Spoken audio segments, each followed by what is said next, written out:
أعوذ بالله من الشيطان الرجيم. واكتب لنا في هذه الدنيا حسنة وفي الآخرة إنا هدنا إليك.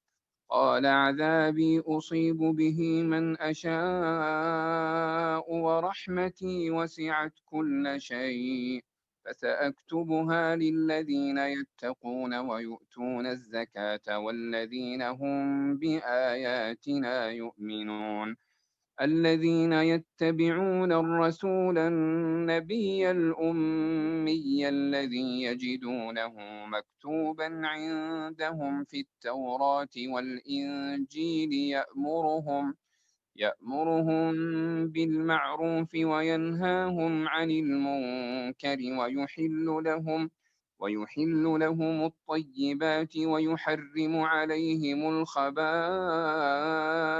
ويضع عنهم إصرهم والأغلال التي كانت عليهم. فالذين آمنوا به وعزروه ونصروه واتبعوا النور الذي أنزل معه أولئك هم المفلحون. قل يا أيها الناس إني رسول الله إليكم جميعا الذي له ملك السماوات والأرض لا إله إلا هو يحيي ويميت. فآمنوا بالله ورسوله النبي الأمي الذي يؤمن بالله وكلماته واتبعوه لعلكم تهتدون.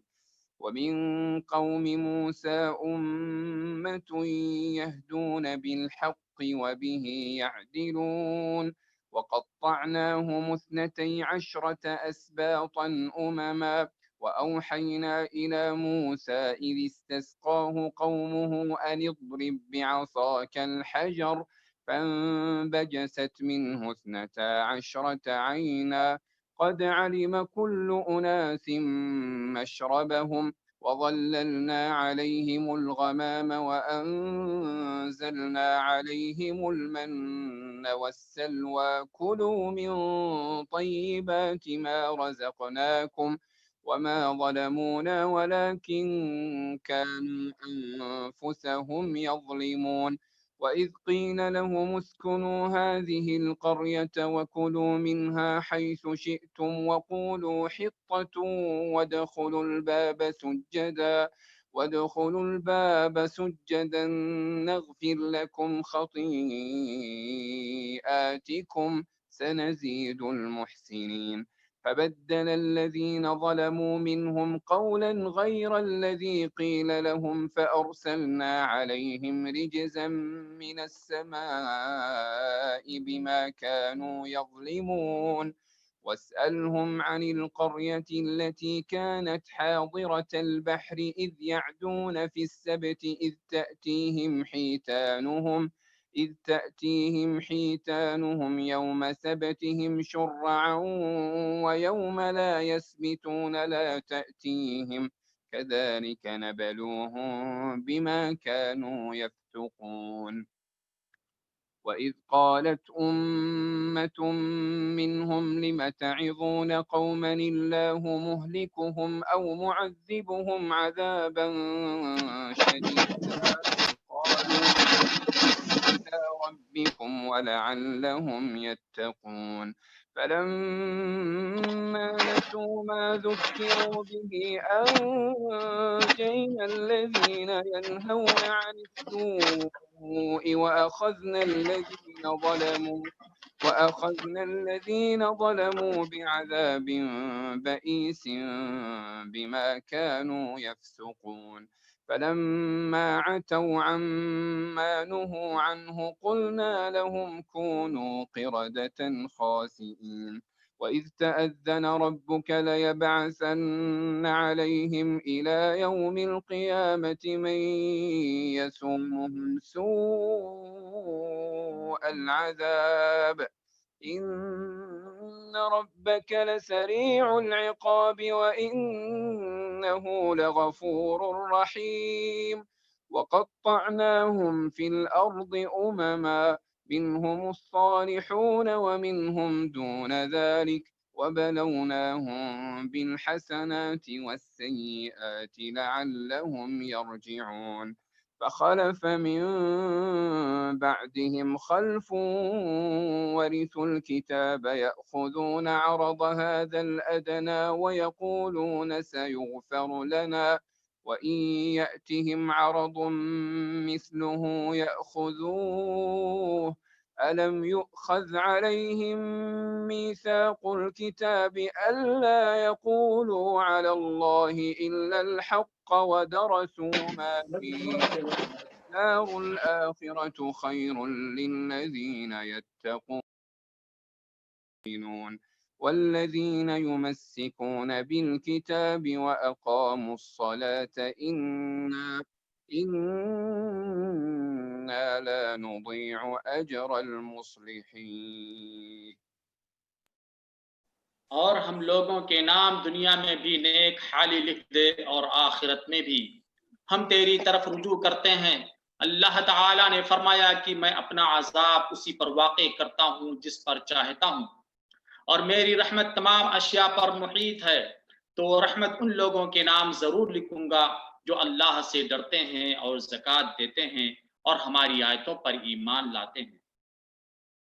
جو لوگ ایسے رسول نبی امی کا اتباع کرتے ہیں جن کو وہ لوگ اپنے پاس تورات و انجیل میں لکھا ہوا پاتے ہیں، وہ ان کو نیک باتوں کا حکم فرماتے ہیں اور بری باتوں سے منع کرتے ہیں، اور پاکیزہ چیزوں کو حلال بناتے ہیں اور گندی چیزوں کو ان پر حرام فرماتے ہیں، اور ان لوگوں پر جو بوجھ اور طوق تھے ان کو دور کرتے ہیں۔ سو جو لوگ اس نبی پر ایمان لاتے ہیں اور ان کی حمایت کرتے ہیں اور ان کی مدد کرتے ہیں اور اس نور کا اتباع کرتے ہیں جو ان کے ساتھ بھیجا گیا ہے، ایسے لوگ پوری فلاح پانے والے ہیں۔ آپ کہہ دیجئے کہ اے لوگو، میں تم سب کی طرف سے اس اللہ کا بھیجا ہوا ہوں جس کی بادشاہی تمام آسمانوں پر اور زمین میں ہے، اس کے سوا کوئی عبادت کے لائق نہیں، وہی زندگی دیتا ہے اور وہی موت دیتا ہے۔ سو اللہ تعالیٰ پر ایمان لاؤ اور اس کے نبی امی پر جو کہ اللہ تعالیٰ پر اور اس کے احکام پر ایمان رکھتے ہیں، اور ان کی پیروی کرو تاکہ تم راہ پر آ جاؤ۔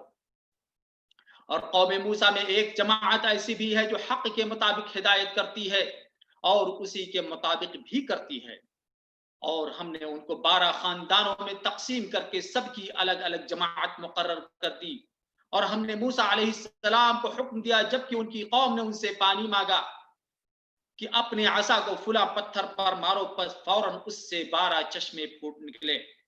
ہر شخص نے اپنے پانی پینے کا موقع معلوم کر لیا، اور ہم نے ان پر ابر کا سایہ فگن کیا اور ان کو من و سلوہ، ترنج جبین اور بٹیریں پہنچائی۔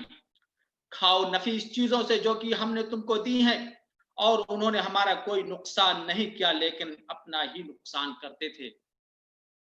اور جب ان کو حکم دیا گیا کہ تم لوگ اس آبادی میں جا کر رہو اور کھاؤ اس سے جس جگہ تم رغبت کرو، اور زبان سے یہ کہتے جانا کہ توبہ ہے، اور جھکے جھکے دروازہ میں داخل ہونا، ہم تمہاری خطائیں معاف کر دیں گے۔ جو لوگ نیک کام کریں گے ان کو مزید برآں اور دیں گے۔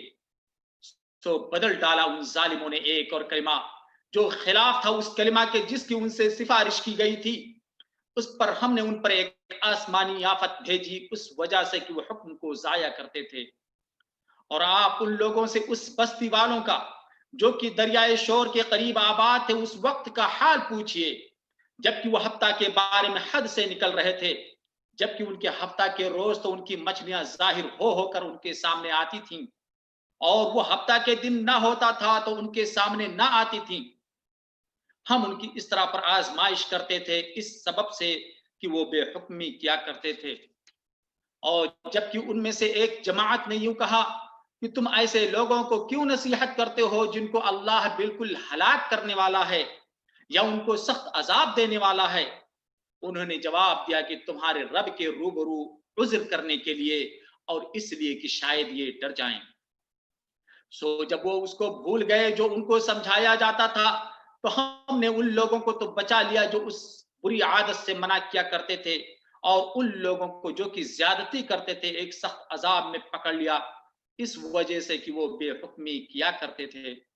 یعنی جب جس کام سے ان کو منع کیا گیا تھا اس میں حد سے نکل گئے تو ہم نے ان کو کہہ دیا تم ذلیل بندر بن جاؤ۔ اور وہ وقت یاد کرنا چاہیے کہ آپ کے رب نے یہ بات بتلا دی کہ وہ ان یہود پر قیامت تک ایسے شخص کو ضرور مسلط کرتا رہے گا جو ان کو سزائے شدید کی تکلیف پہنچاتا رہے گا۔ بلا شبہ آپ کا رب جلدی ہی سزا دیتا ہے، اور بلا شبہ وہ واقعی بڑی مغفرت اور بڑی رحمت والا ہے۔ اور ہم نے دنیا میں ان کی مختلف جماعتیں کر دیں، بعض ان میں تھے اور بعض ان میں اور طرح کے تھے، اور ہم ان کو خوشحالی اور بدحالیوں سے آزماتے رہے، شاید باز آ جائیں۔ پھر ان کے بعد ایسے لوگ ان کے جانشین ہوئے کہ کتاب کو ان سے حاصل کیا، وہ اس دنیا فانی کا مال متاع لے لیتے ہیں اور کہتے ہیں ہماری ضرور مغفرت ہو جائے گی، حالانکہ اگر ان کے پاس ویسا ہی مال متاع آنے لگے تو اس کو بھی لے لیں گے۔ کیا ان سے اس کتاب کے اس مضمون کا عہد نہیں لیا گیا کہ اللہ کی طرف سے بجز حق بات کے اور کسی بات کی نسبت نہ کریں؟ اور انہوں نے اس کتاب میں جو کچھ تھا اس کو پڑھ لیا، اور آخرت والا گھر ان لوگوں کے لیے بہتر ہے جو تقوی رکھتے ہیں۔ پھر کیا تم نہیں سمجھتے؟ اور جو لوگ کتاب کے پابند ہیں اور نماز کی پابندی کرتے ہیں، ہم ایسے لوگوں کو جو اپنی اصلاح کریں ثواب ضائع نہ کریں گے۔